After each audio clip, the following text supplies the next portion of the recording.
Ụtụtụ ọma nọ ụmụ ọdịnala Igbo.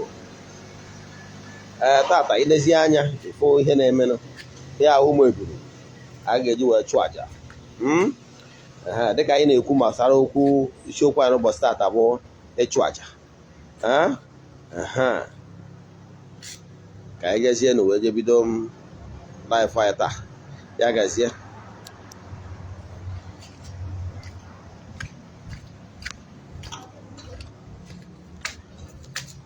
Ụtụtụ ọma nọ ụmụ ọdịnala Igbo. A sị na ọmaka ga-emere anyị niile. A sị na aka kaka ya amaghị na jijiji amaghị. Biko share the link, share the link, share the link. I'm sorry for ibido a little bit late. Na the time m kwuru anyị nwere 20 something minutes behind the schedule time. Thank you. I'm so sorry about that. It's due to logistics. So I'm so sorry for coming on board late. Share the link. And the mother, friends and well-wishers join the way. Na nkuzi anyị na-akụzi tata da nnukwu ụda. Ihe anyị akụ maka ya tata nnukwute a life-changing topic. Kebe eziokwu na ihe anyị akụzi taa got you of ma apply here to your daily life activities. Believe in me, in next 6 months, the type of good things that will be happening in your life will even scare you. Yes, it will scare you. Share the link. This is this is what I want to tell you today. Is the compendium of the entire activities in ordinary Igbo through sacrifice. You will not understand what the importance of sacrifice. Aja Karerogu. Today's lecture is the beginning and the end of anything you must do on this surface, the planet, the gross material, for you to be successful. Share the link. Invite friends and well-wishers to join. Believe in me, let them hear from the horse's mouth. Kaina gani rune share link. Asem na tata mo nkwa ya kwotara ji homa. Na ige jiro obodo na ị ga-anakwa n'obodo. No echecha ihe ọjọọ ya eme ya ma onwe ya. Onye si ha ji wee dra idugbo onye ana ndụ. Onye si ha ji wee nọrọ anyị nọgbu onye ana ndụ. Anyị ga-ejere obodo na obodo onye chụba anyị ya daa. Asem ihe ọma dị n'elu ya dara anyị na ọdịnala ya pụoro anyị omekụwa were anya ha wee fụ. Asị m ihe na-eme na be ndị ọzọ ya mee na be anyị. Asị m osisi fry na-atụ ufere ya mapụ ya ọnụ. Asị m na anyị ga-ejere obodo na anyị ga-anakwaziri obodo maka na ada ụka ibe na-agụ akwa na mmapụ adịghị egbu awọ. Asị m na ọ n'iru ka anyị ga na-aga maka na oke enwe bụ n'iru ka ọ na-ama. Asị m na ihe ọma ga-emere anyị na anyị ga-alụ ka ọkụkọ na anyị ga-eri ka elefant maka na nwa eze bụ eze. Asị m n'ụbọchị ihe na-aga okporo ụzọ na ụkwụ anyị apụ anyị ama okwu pụgoro anyị ama na anyị ga-ejecha na maka na ọkọ na-akpacha n'aja ọfịa ma na-abụ onye nwe ya. Asị m na ihe ọma ga-emere anyị na-etu ansị ka ọ ya esi mee na ekwe ọfọ na oshi ise. Aka m bụkwa onye nke gị Ogbuefi EZE-ANA Ugochi tubelu oraifite. Abụ m onye isi nchụaja na Ugochi tubelu ọdịnala temple.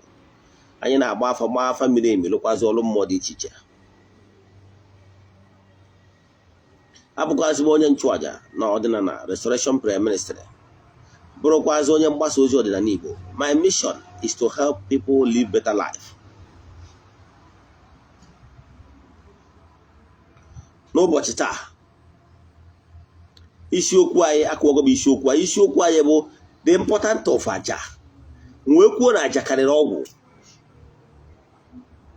Nwanne na-achụ aja na onye na-achụ aja na ife adịghị eme ya.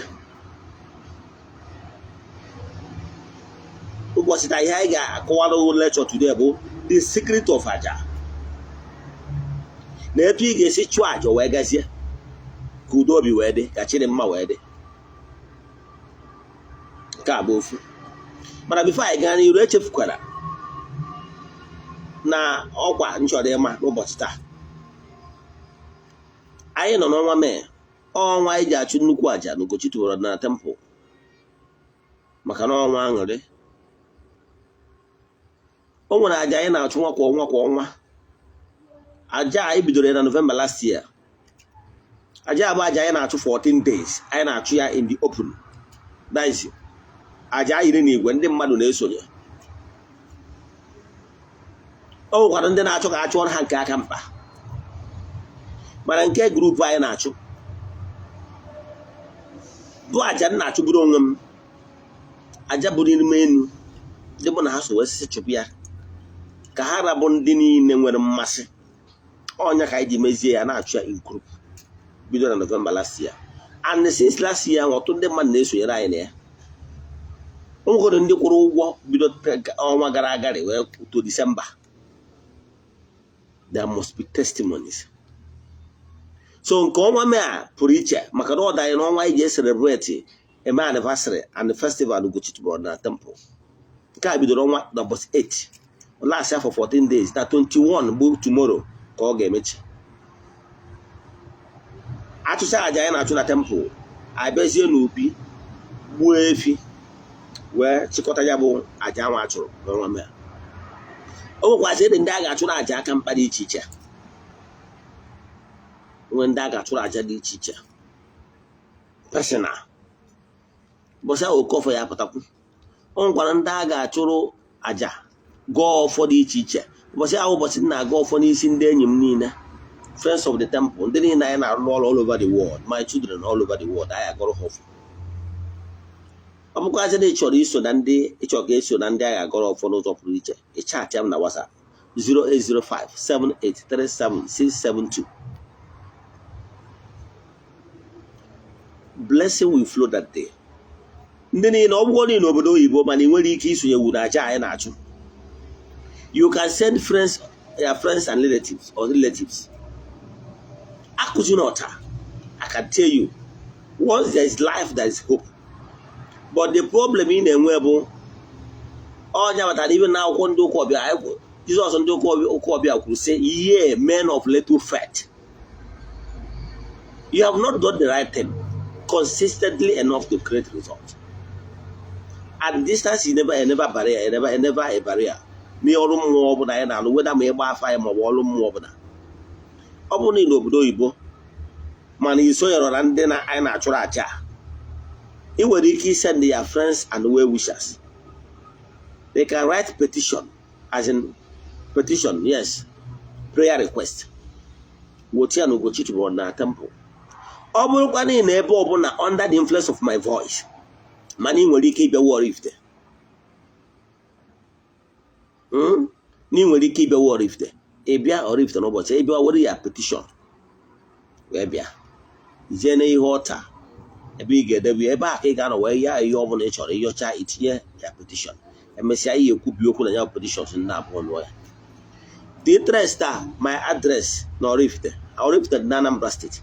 Ebe ọbụla ị nọ, isi Ọnịcha, isi ihe ala, isi Nnewi, just kwụsị na ebe a na-akpọ Jesus bus stop, ịbara moto ọ dị popular, ma ọ bụ na iji ọkada n'ebe ọbụla ị nọ, tres ya oraifite, si moto ya kwụsị gị ma ọ bụ ọkada ya kwụsị na Jesus bus stop. Eruta na Jesus bus stop, ị ga na Jesus bus stop wee na-afụ my house anya. Ma ọ rute na Jesus bus stop, jụọ onye ọbụla na ị na-achọ na nke Ogbuefi EZE-ANA Ugochi tubelu, they will direct you. Ịghọtara ya? So nke a bụ ihe ị kwesịrị ịma. Ọkwa dị mkpa anyị amasị gị. Ere abịa ụbọchị ahụ ṅụọ ọgwụ afọ a ga-eri ṅụọ ịghọtago n'ụbọchị ahụ. So ebe ọbụla isi you are invited, bịa wute ndị enyi gị. Anyị na-eme mmemme na 21st and 22nd. 21st bụ maka ịchụ aja, while 22nd is the festival. Mmọnwụ dị iche iche ga-agba. Ndị live band ga-anọkwa ya, friends of the temple, ndị enyi m niile ga-abịa n'ụbọchị ahụ. Ihe na-agwa gị bụ na ebe ọbụla ị nọ wee bịa ụkwụ na ya bụ temple, n'ụkwụ ị ga-eji wee naghị aka nkịtị bịa mma. Nke a bụ ofu. Nke abụọ n'isiokwu anyị ji bịa n'ụbọchị taata bụ the importance of aja. Importance of aja. Importance of aja. Ka anyị na-ekwu maka ya. Uru aja bara. Uru aja bara ka anyị na-ekwu maka ya. uru aja bara. Sorry, I want to name like it. Money can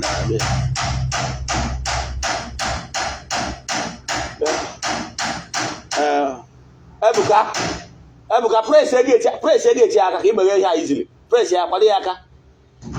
Press ya ọ dị very easy. Put ha na akọrọ aka. Sorry for that distraction. Now, isiokwu anyị bụ aja. Aja. Important of aja. Gịnị bụ aja? Ka anyị gwara akwụkwọ ndị ụka ọbịa. Ọ sị na aja bụ ihe a na-erunyere sọsọ Chukwu. Site n'aka ụkọchukwu. O sebụlụ ụwa nke ihe niile. Aja bụ a sacrifice that an ordained person or a priest, onye nchụaja, onye nwere ọkpụkpọ oku maka ịchụ ya bụ aja ga-achụ. And onye nwachụ onye bụ aja, that aja must be acceptable. Maka na ndị Igbo na-atụ ilu si na ochie dibịa chụọ aja, ọ dịka ewere nye ndị mmụọ n'aka. Ịghọtara ya? Yes. I wee chọọ ka anyị kọwaa the important of aja. Uru aja balụ. Dịka Ogbuefi EZE-ANA Ugochi tubelu, I insist na aja karịrị ọgwụ. Mana m emepegodo ya anya ka ya bandage dị n'anya ga wee fọlụọ ka i wee nwee ike ịghọta the important of aja. Gịnị bụ aja? Aja bụ sacrifice achụrụ wee nye ụmụ mmụọ dị iche iche n'aha Chukwu okike nke pụrụ ime ihe niile. Echefukwa na onye akpatara maka na ndị ụka Rom matara the important of aja. Ihe ha na-akpọ ihe ha na-eme mgbe ọbụla asị na aja mas, ka a chụọ aja mas.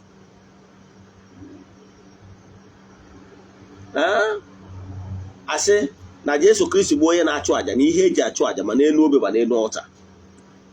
Ha believe na aja bụ the important, the center of whatever they are doing. Etu aka ọ dịkwa na okpukpere dị iche iche. Is it Hinduism? Is it Buddhism? Is it any ọbụla aja? Ọ bụgoro ụmụnna anyị na-eti isi n'ala aja kwa kwuo mgbe ha ji achụ aja ebulu. Ijegoro n'ihe mere na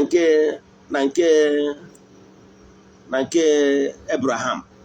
Ife oge Abraham dụka chụọ aja ebulu. Enwere aja usoro ụka, enwere aja dị iche iche mana ọ bụ aja. Aja dị very important. Maka na aja na-ebupụ many things. Enwere aja mbuli elu, nwe aja mgbaghara mmehie, nwe aja ihu ọma, enwere aja dị iche iche. Mana o si important bụ na o nwere aja ọbụla ị chụrụ wee nye mmụọ bụ na nkịtị. Know that one for fact. O nwere aja ọbụla, no sacrifice will go in vain. As long as onye chụrụ aja ọfụma, a ga-azarịrị aja. Problem ndị mmadụ nwere bụ na fa adị achụsi aja. Ndị ụfọdụ na-achụ aja mụrụ ka esi achụ. So ọ bụrụ na o nwere ihe na-atọ Chukwu ụtọ ka ịchụ aja, ụdị aja ọsọ ọnya bụrụ. Aja na-ebute obi. Aja na-atọ mmụọ ụtọ. Ka nkọwara ihe aja bụ nke mbugoro bụ na Chukwu okike nke pụrụ ime ihe niile dịka mmụọ, o nwere ọnụ, o nwere flesh. Ọ bụrụ Chukwu okike ji aka ya wee bịa na-eri ụmụ ihe ndị aja ndị a. Weda ma iji echụ na chọọchị ma iji echụ na ọdịnala, o nwere Chukwu okike na-eri ya. Nke bụ eziokwu bụ na ji na ọkụkọ iwo jere pastọ gị wụ pastọ ririe, ọ bụrụ Chukwu enwere arụ. Why we human being feast is because of the flesh and blood that requires nourishment, but the spirits don't eat. Ịghọtara ya? Ka nkọwara ihe na-eme na aja ịchụ. Mana ka nkọwara ofu story agwa akọọla anyị mgbe anyị nọ theological school, let me put it that way. O nwere ofu akwụkwọ akọọla anyị. Onye kọrọ akwụkwọ asị na akwụkwọ asị na the ancient books. Kama ịma na mgbe ndị ụka ọbịa na-achịkọta akwụkwọ Bible, they selected some that they feel that will help them to achieve their dream, set goals, and they left some. At the age of now, the entire Old Testament happened in BC, before the advent of Christianity. So no Christian can lay claim of ownership of the entire Old Testament. You understand? Or a sacred book. And then, that's what you know. Now that Old Testament, actually, go in the entire Leviticus. Important of it. A man during the time of Moses. This man were cow, lot of cows. Ye woga na emebo oputa na otutu. Opia puta mmiri ala ehie ọ na-azụ. Ihe ọ ga-eme bụ oje na oburu etinye na bo kwago n'elu ugwu maka na no the ancient time na ndị mmadụ na-eprefer ịgbago n'elu ugwu je kpee ekpere. What are they looking for n'elu ugwu? They are looking for quiet environment, so that the environment that is filled with all the elements. HF name where the elements grown no the environment like the gnomes, the elves. Understand it? So you know the elements they in charge of growing land and the rocks. In such environment, you'll be able to meditate. It's not a must that you climb mountain top. You can still create an environment like a garden. My temple, I will never announce now. I follow the garden of angels. All never at the altar and I need to put it. Even a temple, you see it. Maybe Gano, we meditate here. You know what? This rainy season, we are putting the flowers in that place. So, every morning we do that. To provide that those milk, you will take it then to the mountain top. The mountain top all here was here.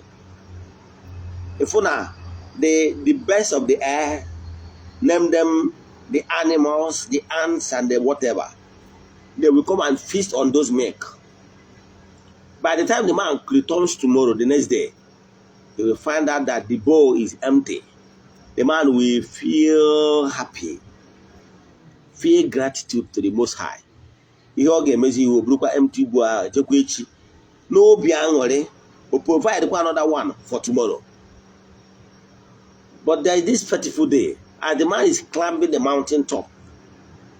Moses was coming down. Moses is a young man. Where are you going? He said, no, ne wo jello ihacha milk. Moses we mo bayamo. Mocha ayamo wesia. Na nke be eziokwu na milk a na ihe anyị na-egboje na enugwu. Maka na ogwa ya na ochukwu ka ọ na-ewoje na milk. O wesia na obro chukwu na-eri ya milk. Kama na ọnwụ ụmụ anụmanụ dị iche iche na ants they enjoy a fish on the milk. The man based on na nghọta nke we very sad, saying all ants and the birds and everything. Ha ga na tara afọ na nchekwa na Chukwu ga na-enye. Nwoke a wee juzie na ọma na-ewoja. Ụmụ anụmanụ ndị a wee zukọkwa ka ha si ezukọ wee bịakwa ebe a. They couldn't find anything. Ha jụwazie Chukwu ogesi ya keluzi na ha kwọjikwa mee ka ọ na-eji agbara ha Christmas. According to that story, wee sị na Chukwu bịara je gwa Moses si ya ịmarụkwa etu isi wee gwa nwaanyị ya nwoke a nye-eweta na nya mee ka nya wojewekwa ya. Na gwakwa ya na ọnya Chukwu na-eri. Moses wee gwakwa nwoke ya were mee ka ọ na-ebu ga-abụje kwanye na Chukwu na-eri. One thing you don't know, sorry, when you are doing sacrifice, Chukwu okike abụ onye nwa na-eri, but you use it to feast the creation. Example, Ogbuefi EZE-ANA Ugochi, I don't take alcohol. Yes. Mana ọtụtụ ndị mmadụ na-abịa na temple na-ewetara m so many things, name them drinks and so many other things. The man I don't eat broilers and these agric. Agric chickens. I don't eat them. But people do come to the temple with those things as Thanksgiving and whatever. I don't eat them. What I normally do is I dash those things out. drinks. Some personalities will come to my place. I will use it and give them. Sometimes I will bring it. People will open it and drink it and marry. But whenever somebody brings something to me in gratitude, I will feel so happy. You know why? I feel so happy because no only they to achetalam. Therefore, I will pray and call upon my enemies to bless the person. Whichever gift, is it cash, is it money, is it whatever, I will pray to my enemies to bless the person from my heart. Sometimes those money in the mad water parlor, a lot of people are already coming in the temple on daily basis. I will still use it to help people. Sometimes the fowl or hookah waters, those agric, I will give it out to people. Sometimes those drinks, I will share it. But more I become happy. And truly, the person gave me the thing.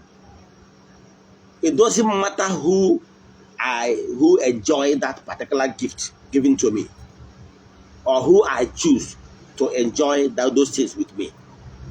Whether I choose to give it out, all nyaba exactly between us and the Almighty Father. You know, yes, all nyaba between us and Almighty Father. When you give aja, example, they na churu chionyo waga aja.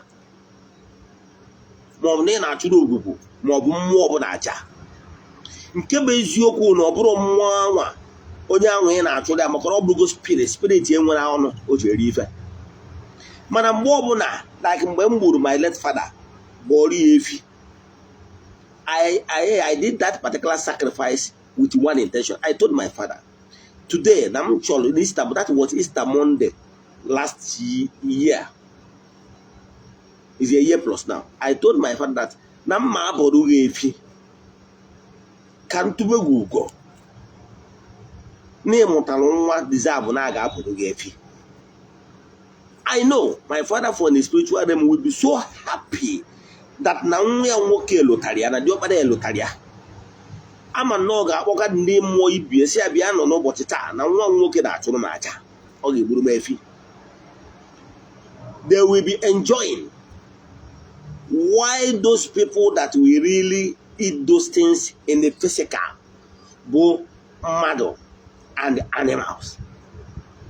You see how the thing works?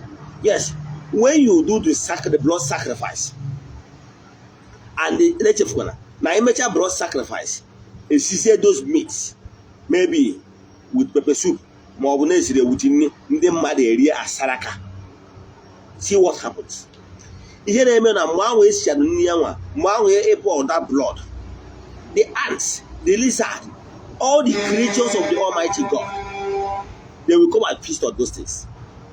Then the flesh and the other parts will be consumed by humans. Let me tell you what happened. Chukwu nke igwe kuna, chukwu nke igwe, no more nunu nke igwe and the birds of the air, all the animals. He nwere ubi ma ọ bụ ọba. Mana chukwu nke igwe na-azụ ha nri. Kedu ka o si azụ ha nri? He fed them through we human beings. And whenever you show love to the other creatures of the Almighty, Almighty will be very happy with you. The Spirit will be all very happy with you. So when you do saraka, ebu chono waga very happy for the fact na nwama lotanam. Oga akpọkwa ụmụ mmụọ ndị ọzọ na na-eri because I bịakwa n'ụbọchị taa na nwa m onye nnọrọ ụwa na-egburu m anụ n'ụbọchị taa. A thing of honor. So that thing ahụ ncheta anwa maka na ncheta aka.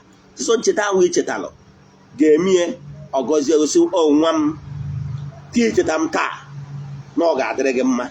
Na ihe ọbụla bụ ihe ibu n'obi wee cheta nna gị ụmụ wee nọrọ ụwa taa ka ha niile bịara mmezu. Then ndị ọzọ niile anwa sozi wee rizi ma ọkụkọ anwa ma rice anwa ma ọ bụ ihe saraka ma ọ bụ ji anwa isiri ṅụọ mmanya anwa ga-asịkwa ya gasịa. Ifu na ihe ọ pụtara na ihe niile kere eke ma ndị nọ na ndị animistic n'isi for animistics and nọ n'ụwa na asị ya gasịa. Let me tell you what I don't know. The great mistake human beings does is that human being thinking that is only human being that can praise Almighty God. The entire creation praise him. The entire creation praise Almighty God. You know that? The entire creation praise him. Man, because of the clueless of how things work, even that sometimes you will see the birds of the air singing. Don't you know that they are praising God? Because you don't hear what they are talking. Do you know that sometimes you will see okoko? Don't you know that they sing, they praise God Almighty? Makani one of the gift they don't carry.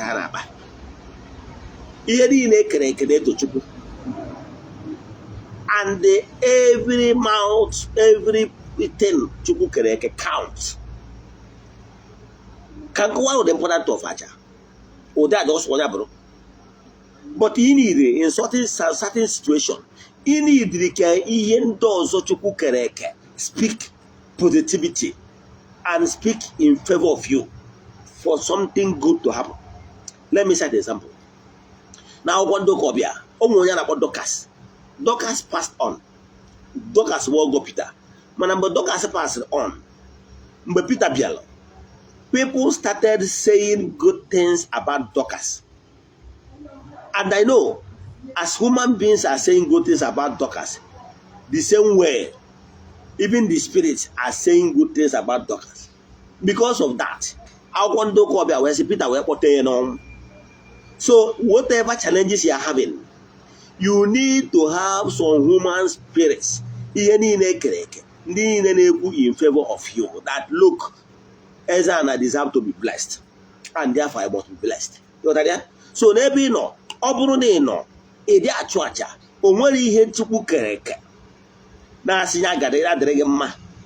those animals you underlook, no, they count. Even when I was in India, I learned that even I walk bypass monkeys. I came to a village where monkeys everywhere. I bypass elephants. Those animals, they told me that they don't kill animals. That animals are creatures of the Almighty. You can only kill anyone that is harmful and a threat to your life. There you even see that snake is friendly. Some of these animals always too wide to us because the way we treat them. Lack of love. They sense it. So, Aja is very important. Honorable landlord, you have tenants in your compound, and for any reason you traveled outside your base, and for a reason you did not come back the way there you're supposed to come back, and you have your siblings, as in your children, you left behind, and staying where you are, you notice that your tenants and your tenants that is living in your compound is taking good care of your children, providing food for your children. How will you feel? Yes, answer it. How will you feel when you travel and you could not come back as planned, and you notice that your tenants, tenants in your house used to cook food, taking care of your children, showing them love? How will you feel? Won't you feel happy? Won't you feel happy? Won't you bless them for that singular act of showing love to your children? They gave your children food, right? You are not the one that ate the food, right? Yes, but you are happy for the fact that they did that because of you, right? The same way, that is exactly that is happening between you and the Almighty Father, the creator of the human, everything, existence. When you showed love, both for them to hygiene and mirror, or the equality the water elements, the fishes, every living thing living in the water, under the water. You go there and do saraka for them. Don't think the creator of the whole universe, the entities of powers that oversees what is happening, will be so happy. Oh, you remember my children. Emono element in charge of those things living in the water. Don't you know? If you want to see blessing, bless every creature. Love them, show them love. Do you know what will happen to our Aja? We did a major chore them Aja. ihe niile ebi na mmiri erie ya mgbe ha ga-asị maka na ha ma na this is not particle ha ga-asị ihe a mere Eze-Ana ji wee bịa na mmiri wee bịa chụọ aja wetara anyị ihe ọnụ na-eri o Chukwu okike ya gaziere ya dan nnatazie na be m egbuo m ebulu mesara ka ndị mmadụ erikwa ha sị ya gazie kedu ihe pụtara na ọ ma agazi ghọtara ya example kwa ịbịa mgbe ị na-efidi chi onye ụwa gị igbu onye bụ ọkụkọ igbuchi ọkụkọ anwa ife igbochi onye ụwa si ya n'ọkwọnụ ka iloti ya ihe ọ na-emere gị n'ihi na egburu ya ọkụkọ igbuchi ọkụkọ anwa come back there in few hours you will notice that ants even lizards and all these creatures are feasting already on it. They know it's something great. They have raw particle. If you have the spiritual ears to hear what is happening, they are happy. Makanya baja. Ha ga na-asị ihe ọbụla bụ ihe ibu n'obi nwoke a chụrụ aja bụ n'obi wee chụọrọ ya aja ya gaziere ya imesizie nke anwa ndị mmadụ nọzie ndị ọzọ erizi other flesh wee nwa aṅụrị ihe ọ pụtara bụ na ihe niile ekere eke elemental beings and human beings are saying eating those things and be happy. So ọ bụrụ na ị na-achụ aja ihe ọ pụtara bụ na o nwere mmụọ na-eme intercede on your case bido chụba aja. And let me tell you one thing you don't know. Aja ọbụla ị chụrụ ọ kachasị aja ị chụrụ wee may involve the elements, those animals, those creatures soro rie ya all they with a very high percentage. No, that your prayer will be answered. You know why? Be it animals, be it other creatures of the Almighty, are walking closer to the nature, to the will of Almighty than human. The only creature that is given the Almighty Father and the entities of powers headache is human being. Because human being was given a conscious freedom. And the human being are abusing it.